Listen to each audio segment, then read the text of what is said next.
It's so dark in here. And this ground resembles a bed of thorns, persistently seeking to pierce my heart. I am paralyzed, caught between movement and stillness, trapped in a painful dance of hesitation.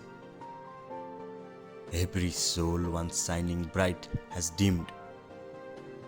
Their light fades as they retreat from my reach.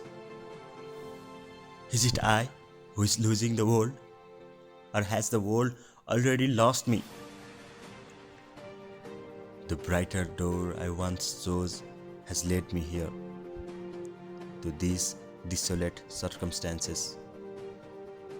Even as I open my eyes wide open, I can only see the lost visions. Which way should I possibly choose when darkness is the only guide in this forsaken place? What surrounds me is agony itself.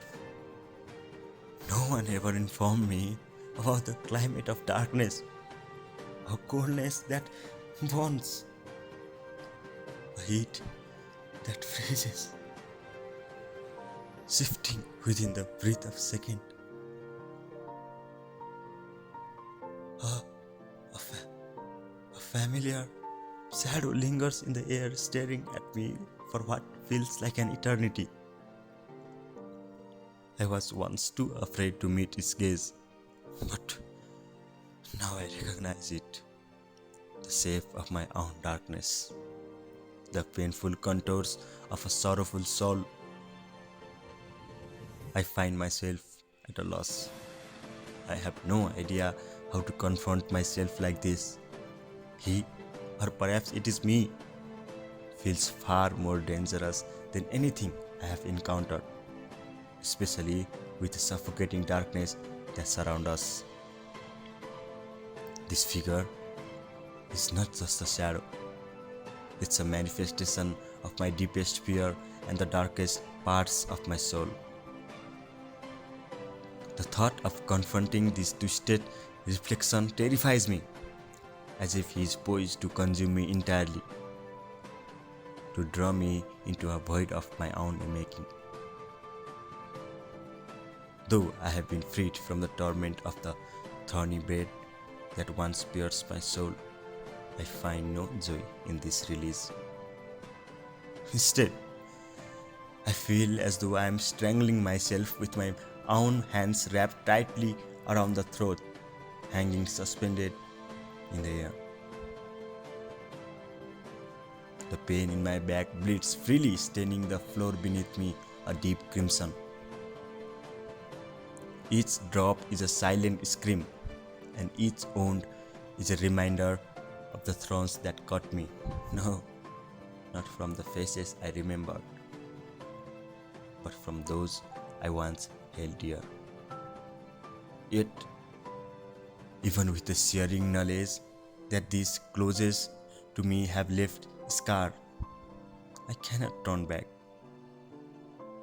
I remain trapped, paralyzed by agony of understanding and paralyzing fear of facing the truth. This darkness, this figure, and this pain are all of my own creation, and the weight of it all threatens to crush me, leaving me to wonder if I will ever escape this self imposed purgatory. Someone, please save me! Just the faintest pull towards the ground. Anything that might help me crawl out of this suffocating abyss. I have spent my life terrified of being held back, worried that others might slow me down, when all I wanted was to move forward. But now,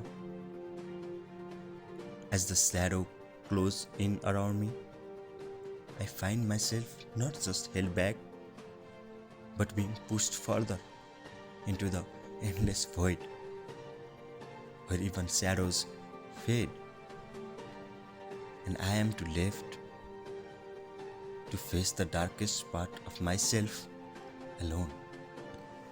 by myself, and with the knowledge that we are often lost on the most familiar roads. Wandering path we have walked 1,000 times, and each step is a blend of memory and mystery, leading us through the maze of our own creation. I seemed to be waiting.